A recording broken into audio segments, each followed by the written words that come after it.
Oh, welcome back to Luke Automotive Services. Today I'm working on my rollback. Rollback, just like Walmart, rollback.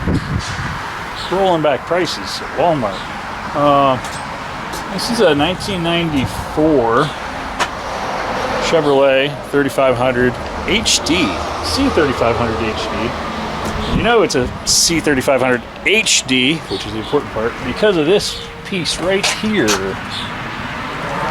And this big old steel beam front axle assembly, which is really stout.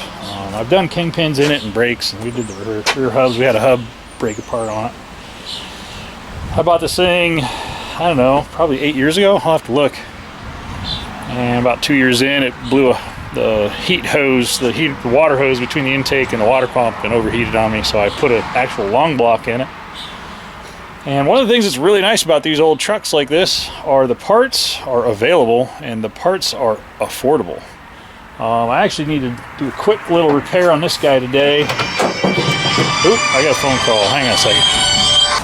Sorry about that. Gotta do business sometimes. Where was I? 1994 C3500 HD 454. Headers, because I had the engine out. I might as well put headers on it.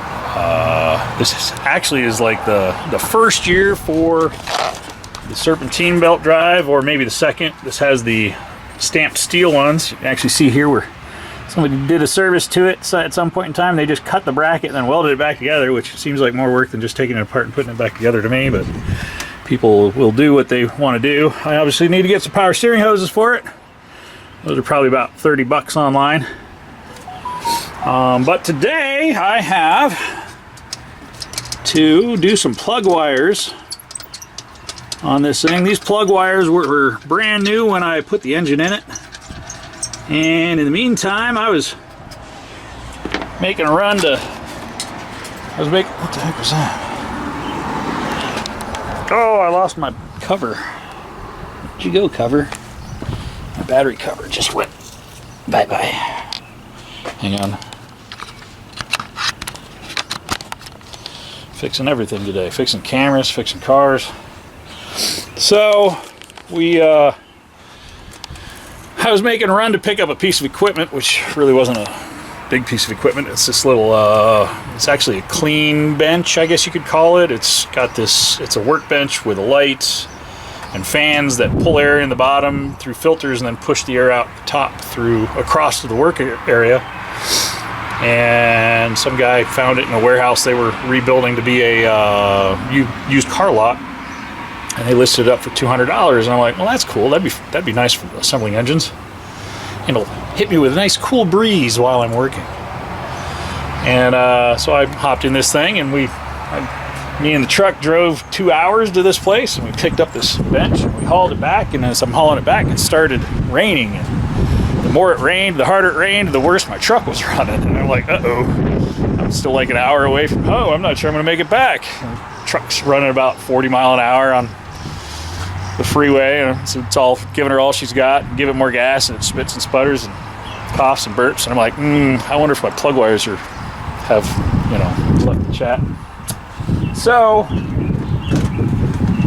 took a look at it the other day, and sure enough, my plug wires are definitely the culprit. I think this thing's probably due for a new set of wires. So that's what we're gonna do today. Kind of a minor thing. But the nice thing is, like, parts for these things are unbelievably affordable. So this is a set of CarQuest wires. I got them off the eBay. They're an old stock. They're faded, but they are the actual correct wires for these trucks. Because these trucks from the factory came with these little fold-over guys to protect the wire from the manifold. So you got all this, insulation from the heat here. The wires I used on it are mediocre. You can see I put heat shields on them because I knew they were going to get cooked. But that one just pulled apart. So you can see these heat insulators are kind of crumbly. The plug wires are literally falling apart. That one did too. So let's get some of these apart and we'll take a look. So it does. This one has the metal insulators on it, so you want to transfer those over to help protect your new wires. But this is one of the long ones for number one. And I'm just going to change them out one at a time. That helps keep you from mixing them up. It's not that hard to just rip them all off and do them, but it's easier if you do them one at a time. It takes a little bit longer, but not if you mix them up and then have to go through and redo everything. So one at a time it is. It's crazy that this is how they did this. You would think they'd do a 45-degree seat, or what do they call it, 180 degree. But that's the way they did it, at least in this setup. Alright, so this is number one. I'll pull it out of here because I'm sure it's cooked. This might even have the metal tins on it too.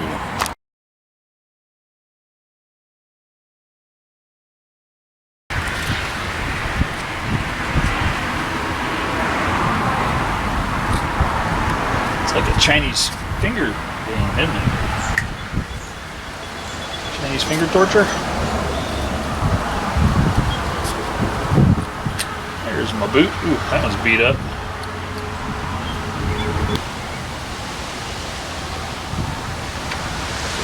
More medium.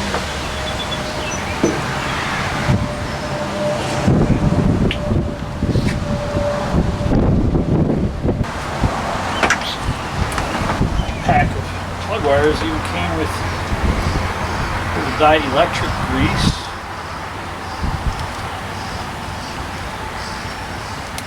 Which is nice. Put that in your boot. Just a little dab will do you.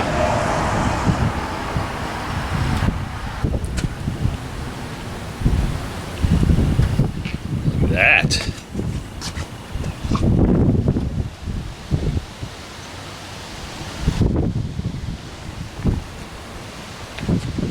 Are these still made in the USA? I don't know. That would be cool if they are.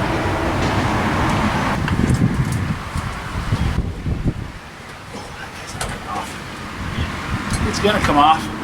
Oh,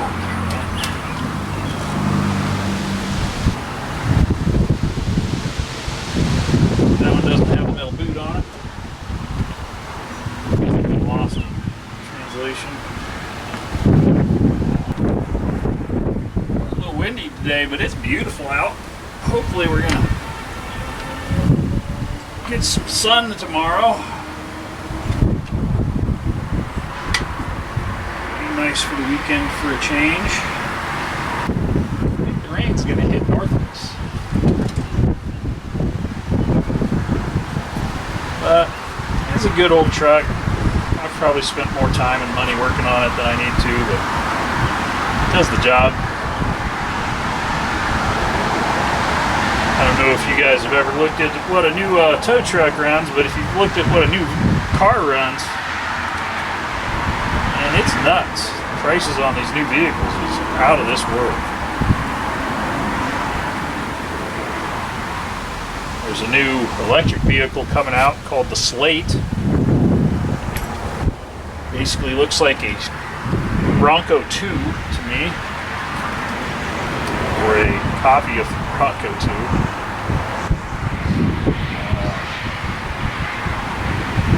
I don't know, it'll probably be useful for some people. I think it would make a good fleet vehicle for like short trip round town stuff. Interesting to see where that goes.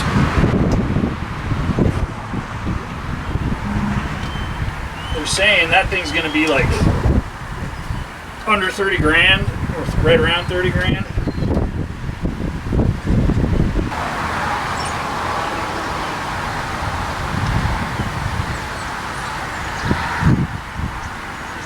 It's actually remarkable that some of these looms are still in here.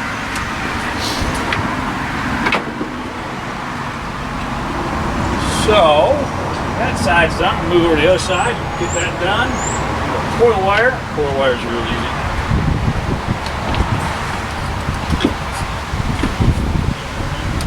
Speak up there. Sometimes these will build up a bunch of corrosion inside of them, and then you need to replace the cap and rotor or the coil. I'm lucky enough that I don't have that problem today. This is number 6. I'm pretty sure this was a big part of my problem.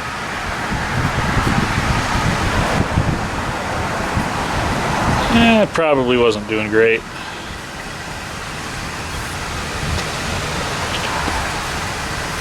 But they said those wires were correct for the truck. I'm not even sure the ones I'm putting on it are correct. I remember having those straight or 90-degree units, but for some reason I seem to remember these being like a 180-degree boot on these. 180 or 190 or 90. I don't know, 45. I don't know, whatever. 180, 190, whatever it takes.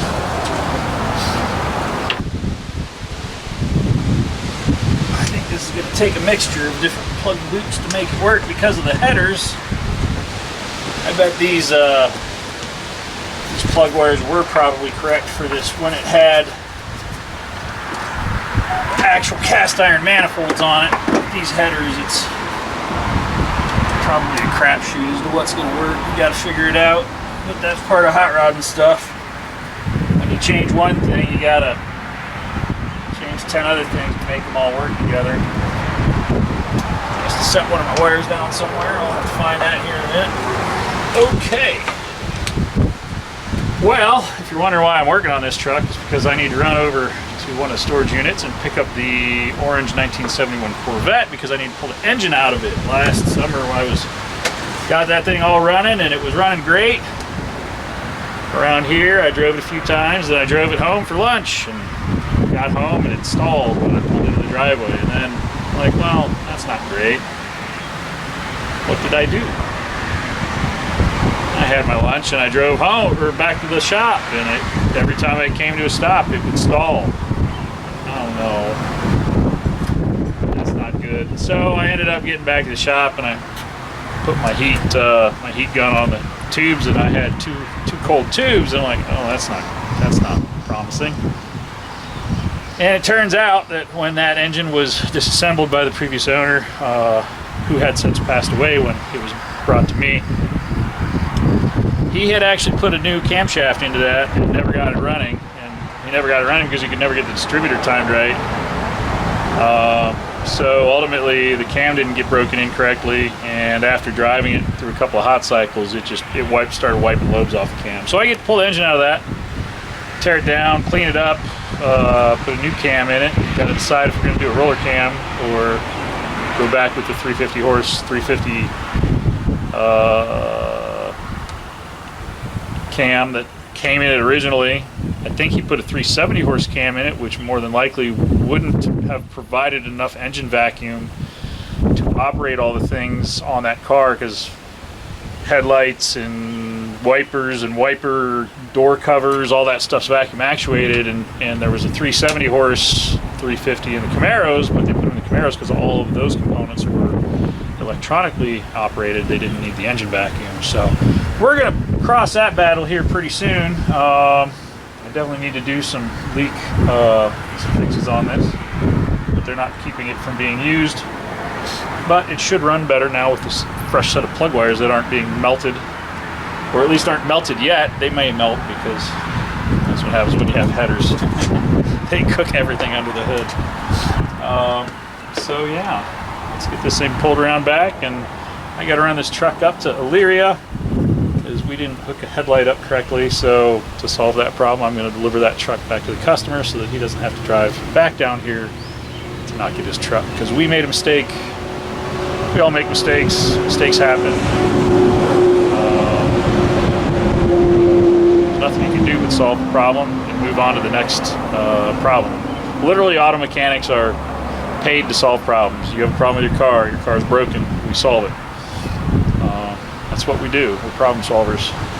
Some days are harder than others, but it's a very rewarding job sometimes. Other times it's very frustrating.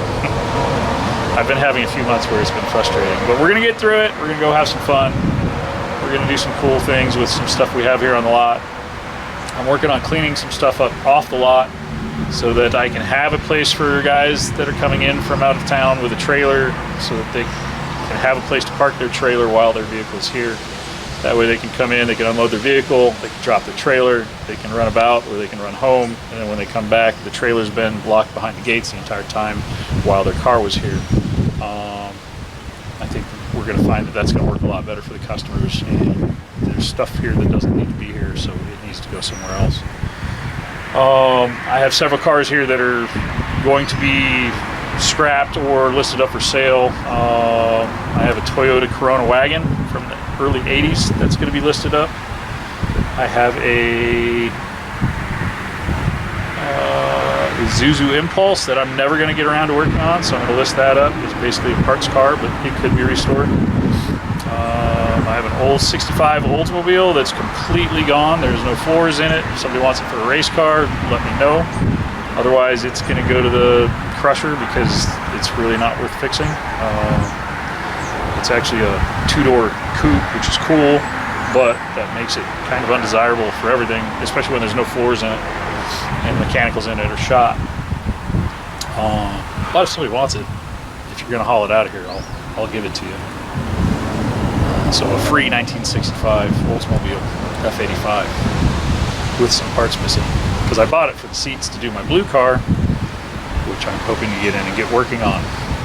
At any rate, we're going to move on to the next thing. You guys have a great day. I will see you soon. Well, you'll see me soon. Hopefully I'll see you out at the car shows or the cruise-ins. There's a bunch of cars and coffees. There's cars and condos every couple of weeks over at Horsepower Farms. There's all sorts of amazing vehicles over there on display.